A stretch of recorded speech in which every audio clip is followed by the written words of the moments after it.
Hello and welcome to an NDTV special on what young India wants. It's Chetan Bhagat's debut non-fiction book. And participating in the discussion today, two prominent MPs, Shashi Tharoor and Jaya Panda.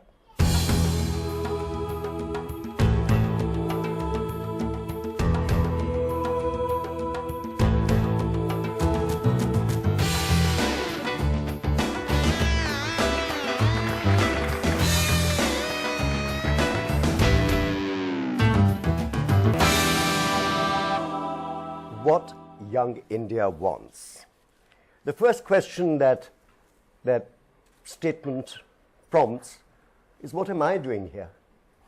But when you actually look at this panel, Chetan Bhagat is 38 years old.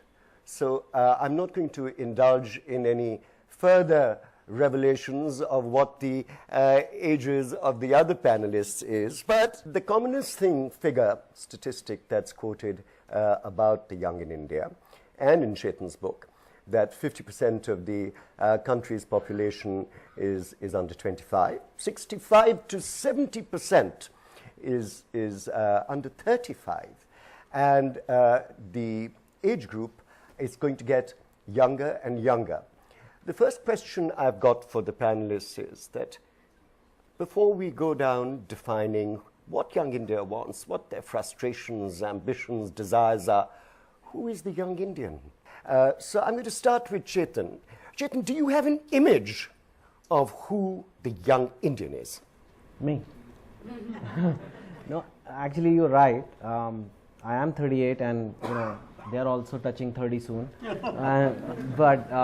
So we can't call ourselves very young, but I mean, as a writer, my job is to observe people, to have empathy for different people.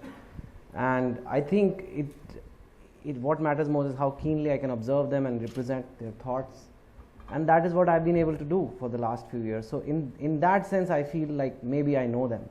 In some ways, I may have female characters in my books, but I am not female. But that doesn't mean I can't write about them, or most people who write murder mysteries are not murderers. Some of them are, but it doesn't really matter. So in that sense, it's more empathy. It's more trying to understand. And you're right. There is many Indias. But for me, it's not so much an age thing too. Anybody who is progressive, anybody who wants change, anybody who has a mindset that is young is young. Of course, when I visualize it, I today see it as somebody who's from a tier 2, tier 3 city, maybe between 20 to 30. Maybe, finishing school, trying for college, trying to get a job of say around 5 to 10,000 rupees a month. To me, that is where I have reached. Essentially an urban Indian. Shashi, do you agree? Is that your embodiment of the young Indian? It's probably true that is the young Indian who dominates the national agenda, the national discourse about young India. But obviously, there are young Indians everywhere, and there are more of them in rural India than there are in urban India. There are more of them in northern India than there are in southern India. There are more of them who haven't seen the inside of a school or who haven't graduated from a college than there are of those who have. So we have a huge diversity. But I would take this as an unfair question, Sunil, because whenever we talk about India, we are implicitly embracing its diversity. And the pluralism of India is now so much something we have to take for granted about India, that if Chetan says what young India wants, I think one can say young Indians generally. Now, he has said that he wants specifically to focus on the aspirational Indians, the ones who want change and so on. And there must be young people who don't care about change, or young people who are content with their lot in life and don't aspire. But my take with Chetan is that when you speak of young India, you're looking at a restless, thrusting, aspirational population that's impatient with what they see around them, that expects to have a better life than their parents had. And what does that India want? And I think that's a fair question to ask. Right. Jaya Panda represents Kendrapada. Jay, what is your image, therefore, of the young Indian? Do you subscribe to basically, essentially, an urban Indian? My concept of young India is an Indian who is not defeatist, most of whom are young Indians. There are some who are not young and not defeatist. But a lot of the mindset in India, at least in the policy making levels, are rooted in the 60s and the 70s, when all we had were setbacks.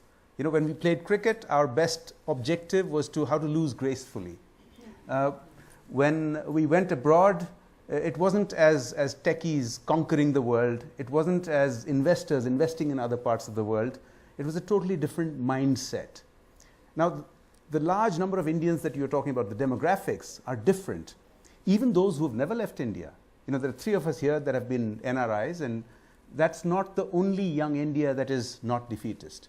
You can go to rural India, you can go to Kendrapada, which is my constituency, you can go to tribal constituencies, and although there are still some pockets of defeatist mindsets left everywhere in India, I think you will find that the very large majority of Indians, and most of them young, have a mindset that they can take on the world, and I think that's the mood that Chetan has captured over the last decade. So, you know, if you were to ask me the question, what young Indians want, I think they want more of what Chetan Bhagat is dishing out. Right. India's #1 news app just got even better. Download NDTV's new app. Fully optimized for retina display. Full screen view. Faster response time. And Sudoku. NDTV's new iPad app. Download now.